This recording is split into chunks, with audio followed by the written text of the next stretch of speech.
RCF. Bonjour à toutes et à tous. Bonjour Lynn. Bonjour Christian. Alors Lynn Guérit, vous êtes la présidente de l'unité locale de la Croix-Rouge française de Cézanne et du Sud-Ouest Marnais.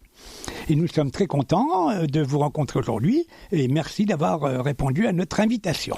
Alors, est-ce que vous pouvez nous faire une petite photo sur votre unité locale aujourd'hui, donc au mois de mars 2026 ? Oui, en effet. Actuellement, nous avons 58 bénévoles. L'unité locale propose différents services concrets pour rompre l'isolement et soutenir des personnes en situation de précarité.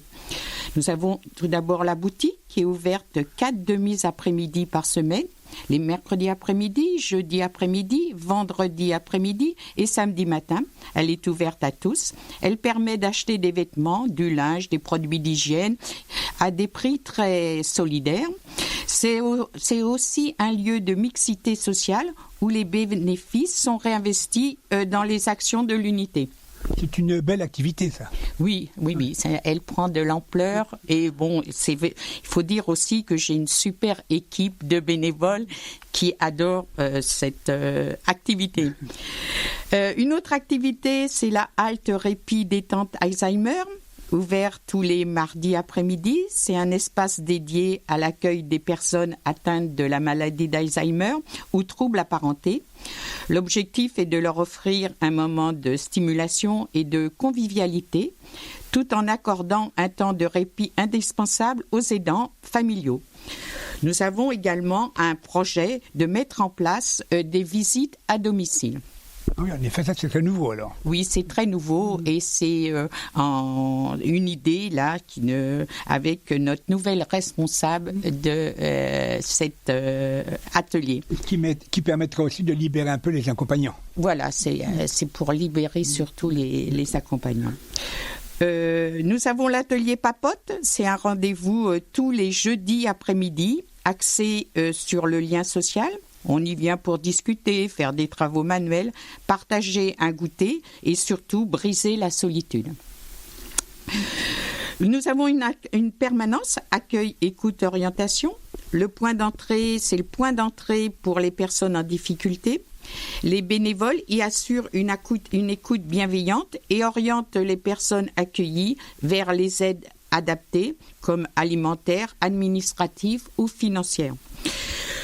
On peut dire, Eline, que vraiment toutes ces premières activités que vous venez de nous citer sont vraiment, on peut dire, tournées vers le social et la solidarité. Oui, tout à fait. C'est un des piliers de notre unité. Nous avons en plus, alors là, c'est la mobilité solidaire. C'est un service crucial dans nos zones rurales. Elle est en plein essor. Des bénévoles assurent le transport des personnes dépourvues de véhicules pour des besoins essentiels, notamment pour des rendez-vous médicaux pour des spécialistes. Nous allons à Reims, Épernay, Châlons, Coulommiers, Provins. On fait un petit peu de courses, un Cézanne, mais très peu. On peut dire que c'est en complément aussi de l'activité mobilité solidaire de famille rurale. Tout à fait. On travaille, franchement, l'objectif, nous, c'est de travailler en partenariat. Et bien souvent, quand on ne peut pas faire certains trajets, on se retourne l'un vers l'autre. Donc, on a toujours travaillé en parfaite collaboration. Et il faut dire que vous avez une voiture dédiée. Oui, nous avons une voiture dédiée et un de notre objectifs est d'avoir une seconde voiture pour accueillir des personnes à mobilité réduite. Donc là, on est en pleine tractation parce qu'il nous faut quand même, ça a un coût et on est en train de solliciter autour de nous différents sponsors. C'est une bonne idée et il faut aussi trouver des conducteurs. Oui, c'est surtout ça. Alors là aussi, je profite de votre antenne encore une fois pour faire appel, si vous avez quelques heures par semaine à nous offrir, et si vous voulez faire ce genre d'activité, parce que c'est pas simplement conduire des personnes, c'est aussi être à l'écoute de leurs besoins. Une fibre sociale. Et une fibre sociale. Et là, vous n'avez pas, contrairement à famille rurale, vous prenez votre voiture personnelle, là vous avez la voiture de la Croix-Rouge. Oui, tout à fait. Alors on continue, Lynn. Oui, alors on continue, on travaille en partenariat avec le CIAS et le club de prévention. Nous renforçons l'aide alimentaire et vestimentaire pour les plus vulnérables. Ces partenariats reflètent un engagement commun en faveur de la solidarité et du développement durable. Bien, écoutez, après toutes ces activités, je sais qu'on pourra encore en parler longtemps, mais on va peut-être parler des événements et des projets à venir. Eh oui, les événements. Il y a eu le 11 décembre la Galette des Rois, le dimanche 8 février... Le 11 janvier. Le 11 janvier, excusez-moi, oui. Le dimanche 8 février, le loto. Et puis là, ce dimanche 22 mars, de 12h à 19h, on fait un couscous party dansant. C'est un nouvel événement placé sous le signe de la gourmandise et de la convivialité.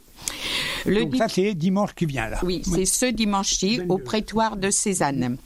Le dimanche 7 juin, comme tous les ans, nous participons à la traditionnelle braderie de printemps de Cézanne.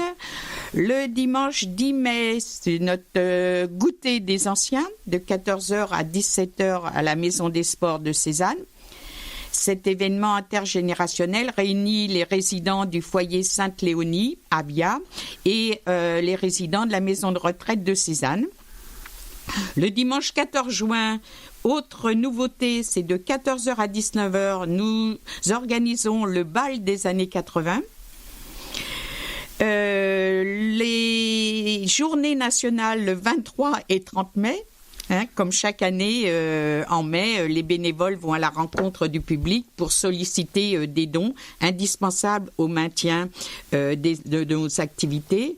Nous participerons sûrement à Octobre Rose. Nous avons aussi, comme tous les ans, le 17 octobre, nous participons à la Journée mondiale de refus de la misère. En novembre, comme l'année dernière, nous comptons refaire un repas d'encens sur le thème de la choucroute, mais cette fois-ci, ça sera le midi. Et en décembre, notre traditionnel Noël solidaire en partenariat avec les différentes associations comme le Secours populaire, le Secours catholique, l'association CZ. On a eu cette année le foyer Françoise de Saint-Avia, l'Arche de Noël 51. Et sûrement, nous allons faire aussi un stand de paquets cadeaux devant les établissements Leclerc pour la fin de l'année. Ah ben dites donc, quel programme avec 58 bénévoles, vous avez un tel programme, une telle activité que vous devez bien les occuper. Oui, on est tous et toutes bien occupés. Mais bon, moi j'ai la chance d'avoir une super équipe de bénévoles et je profite de votre antenne pour les remercier chaleureusement pour leur engagement. Et comme je vous l'ai déjà dit, je recherche des bénévoles pour assurer toutes ces activités. Alors si vous avez un peu de temps à offrir, n'hésitez pas, venez nous rejoindre. L'unité locale est toujours ravie d'accueillir de nouvelles énergies. Je vous remercie. Je voulais également, Christian, remercier la ville de Cézanne pour le prêt gracieux des salles et pour l'aide logistique dont nous bénéficions. Merci Dine, alors bravo. Donc on rappelle que dans 4 jours, il y aura la couscous partie dansant, donc de 12h à 19h au prétoire. Puis l'autre grande date de nouveauté, c'est le bal des années 80, réservez la date, le 14 juin de 14h à 19h. Bravo et merci Dine et à bientôt. Au revoir. Au revoir et merci à vous.